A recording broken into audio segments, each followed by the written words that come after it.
Assalamualaikum warahmatullahi wabarakatuh. Perkenalkan, nama saya Dimas Alwantani. Saya adalah peserta Latsar CPNS tahun 2022 Pemerintah Provinsi Kalimantan Utara, Angkatan 62, kelompok 2, nomor daftar hadir 9. Pada video kali ini, saya akan memaparkan terkait dengan agenda 3 dengan materi analisis isu dan gagasan kreatif mewujudkan smart governance. Di sini ada 3 poin penting. Yang pertama ada identifikasi isu, yang kedua deskripsi masing-masing isu, dan yang ketiga adalah penentuan core isu. Yang pertama identifikasi isu.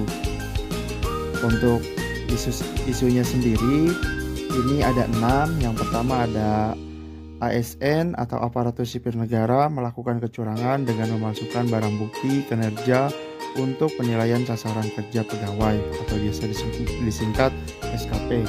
Yang kedua, ASN pulang sebelum waktu pulang kantor yang ditentukan.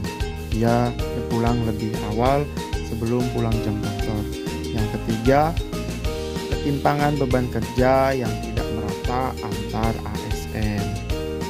Yang keempat, sulitnya birokrasi perizinan tugas belajar untuk meningkatkan kompetensi ASN.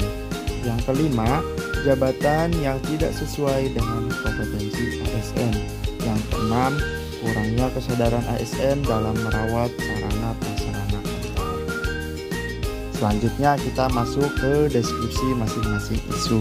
Yang pertama tadi adalah ASN melakukan kecurangan dengan memalsukan barang bukti kinerja untuk penilaian sasaran kerja pegawai atau disingkat SKP. Ini merupakan kondisi saat ini yang terjadi di instansi. Nah, ini terjadi pada kebanyakan ASN menggunakan barang bukti orang lain dalam penilaian SKP. Yang kedua adalah ASN pulang sebelum waktunya jam kantor yang ditentukan. Ini juga terjadi di kantor-kantor, yaitu ASN pulang sebelum waktu yang ditentukan.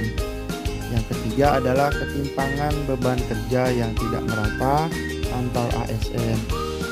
Ini yang terjadi pada saat ini, beban kerja antar ASN cenderung tidak merata, bukan tidak sama rata, tapi tidak sesuai.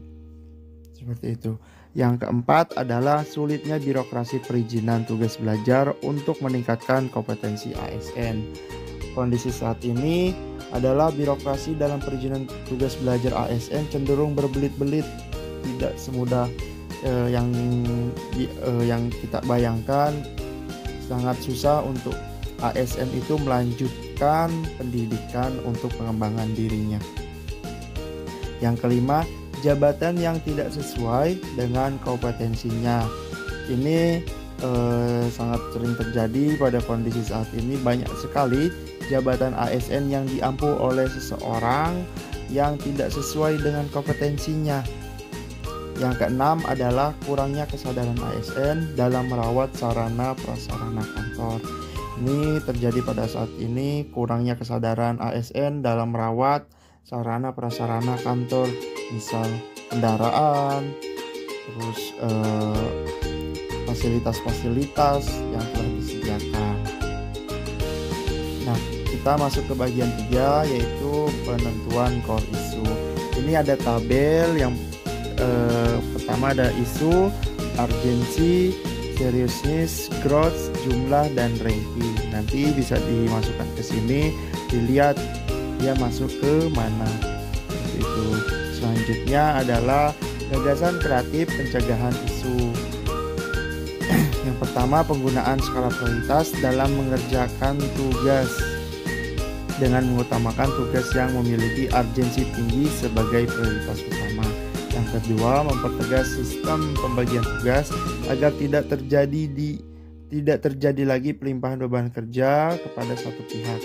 Yang ketiga, serah terima tugas disertai dokumen yang jelas sebagai bukti dalam bentuk tertulis.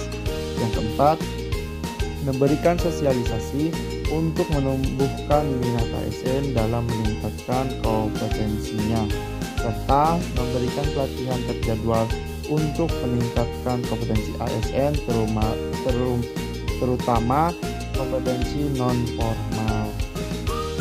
Sekian dari saya, terima kasih. Wassalamualaikum warahmatullahi wabarakatuh.